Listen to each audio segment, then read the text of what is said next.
Okay, this is the continuation of chapter 15, and if you can remember, El Viejo has just died, so we're going to find out what's happening.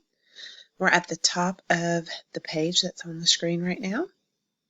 And it says, presently, Matt's wheezing subsided and he was able to look around the room. In the center was an elegantly carved coffin with brass handles. Inside, looking more like a starved bird than anything else, was El Viejo. He was dressed in a black suit with his sharp nose stuck up like a beak against the ivory silk lining. Celia wept softly, dabbing her eyes with a handkerchief, and Matt felt bad about that. He hated to see her cry. The mourners kept their distance from the coffins. They clustered against the walls and made low conversation. Matt saw Benito, Stephen, and Amelia. Stephen and Amelia were holding hands. The crowd thickened. McGregor entered, looking 30 years younger than the last time Matt had seen him. Now he really did look like Tom, and Matt felt an unreasoning surge of dislike. The hot, close smell of burning candles made his head swim. He wished he could go outside. On the far side of the house was a huge swimming pool that was hardly used by anyone except Felicia when she was sober. Matt thought about the swimming pool now, with its cool blue depths. He imagined himself skimming along the bottom. "Don't say anything," whispered Celia in his ear. If she hadn't waked him, he would have missed Maria's entrance on the far side of the salon. She was taller and thinner, and she looked very adult in her slim black dress. Her hair fell in the shiny veil over her shoulders. She wore diamond earrings and a small black hat trimmed with more diamonds. Matt thought she was the most beautiful thing he'd ever seen. She was holding hands with Tom. Matt felt Celia grip his arm. He stared at Maria, willing her to look at him, willing her to drop Tom's hand, or even better, push him away. Maria melted into the crowd without once.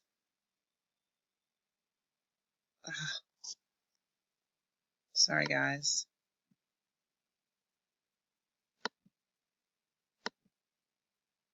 All right, let me see if I can get glancing Matt's way. El Patron was rolled into the salon by Tam Lin. Mr. Alacron was with him, and for the first time Matt saw signs of real grief on someone's face. Mr. Alacron went up to El Viejo's casket and kissed the old man on the forehead. El Patron looked annoyed, and signaled Tam Lin to wheel him along the crowd so he could be greeted by people. Matt waited tensely. He wanted desperately to thank Tam Lin, but now was obviously a bad time. Somehow Matt knew the contents of the metal chest were forbidden. He didn't want to get Tam Lin in trouble, but everything stopped when the door opened and the officiating priest entered. He was followed by boys swinging balls of fuming incense and a children's choir. Their sweet voices stilled the conversation in the salon. They were dressed in white robes like troop of angels. Their hair was neatly combed and their face scrubbed and shining. They were all about 7 years old, and they were Egypts. I want y'all to think about that. It's one thing that they've turned these adults into Egypts that are trying to escape to the United States, but now we have children who have also been. Curious how you feel about that. Matt could tell by the empty look in their eyes. They sang beautifully. No one was more able to appreciate good music than Matt, but they didn't understand what they were singing. The children took up to their station at the head of the casket. "Stay," said the priest in a low voice. Matt had never seen a priest except on TV. Celia went to a small church a mile away through the poppy fields. She walked there early on Sunday mornings along with a few other servants. She wasn't allowed to eat or even drink coffee before setting out, which was a great hardship for her.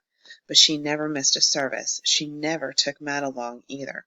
"Be still," said the priest to the children's choir, and they fell silent at once. He intoned a prayer and ended by sprinkling holy water over El Viejo. It didn't eat holes in El Viejo's suit the way the flying priest's holy water ate through demons on TV.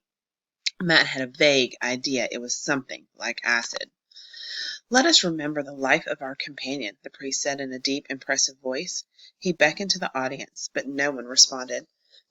Finally, Mr. Alacron said a few words, and then the priest told everyone to file past to say their final goodbyes.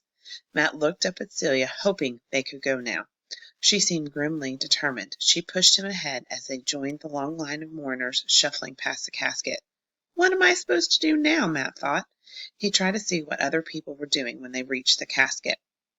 Most merely nodded and hurried out of the salon. When Matt and Celia arrived, Celia crossed herself and murmured, "May God be merciful to you." Matt felt a hand clamp down on his shoulder and pull him out of line. "What is this?" growled the priest. He was a lot bigger close up than he was at a distance. El Patron wanted him to come, Celia said. "This does not belong here," the priest thundered. "This unbaptized limb of Satan has no right to make a mockery of this rite. Would you bring a dog to church?" The people in line had halted. Their eyes glittered with malice.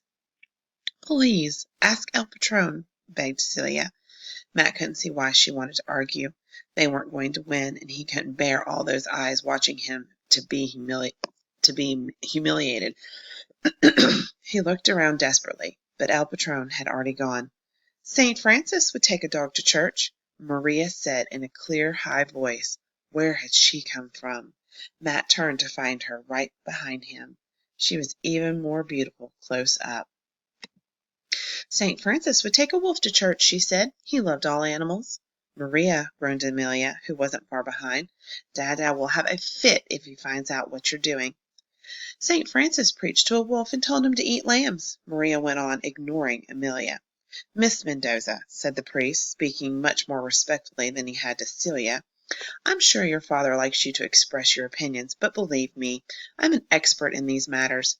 St. Francis spoke to the wolf outside the church." "Then I shall too," and she said haughtily. She took Matt's hand and led him back along the line of mourners. "You're going to be in big trouble when Dada finds out," called Amelia. "Be sure and tell him," retorted Maria.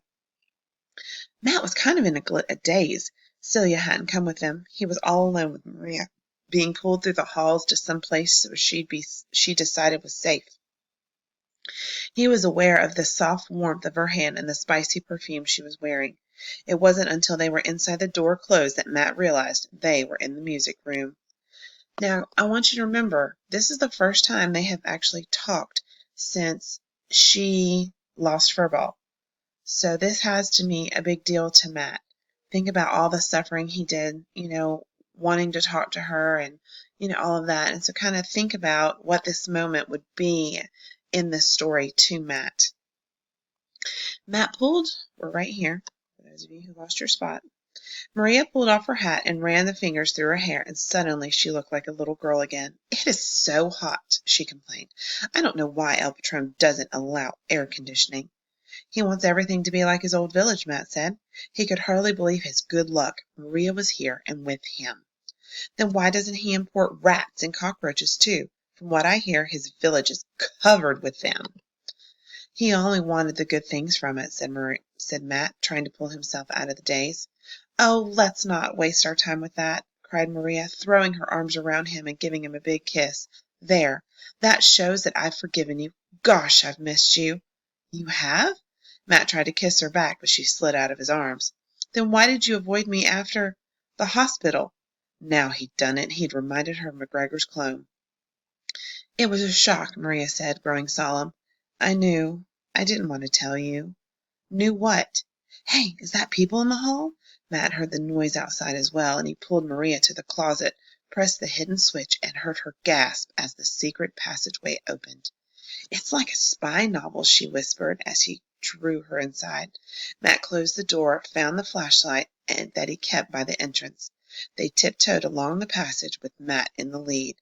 Finally he allowed her to stop and catch her breath.